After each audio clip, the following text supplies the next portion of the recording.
જેમ પગમાં કાંટો વાગતા શરીરમાં વેદના અનુભવાય છે અને કાંટો કાઢી લેવાય ત્યારે શલ્યરહિત થવાથી શાંતિ અનુભવાય છે, તેમ જેણે દોષો પ્રગટ નથી કર્યા તે કપટી આત્મા અંતરથી બેચેન રહે છે અને જો દોષોને ગુરુ સમક્ષ પ્રગટ કરે તો શુદ્ધ થવાથી શાંતિ અનુભવે છે. જેમ પગમાં કાંટો વાગતા શરીરમાં વેદના અનુભવાય છે અને કાંટો કાઢી લઈએ ત્યારે શલ્ય એકદમ શાંતિ રહિત થવાથી શાંતિ અનુભવાય છે, તેમ જેણે દોષો પ્રગટ નથી કર્યા તે કપટી આત્મા ગુરુ સામે દોષો પ્રગટ કરે તો તેને શાંતિ અનુભવાય છે.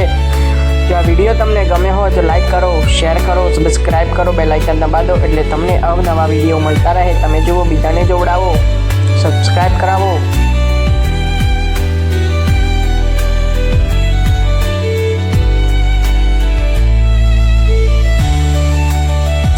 ઓમ નમઃ શિવાય. હર હર મહાદેવ.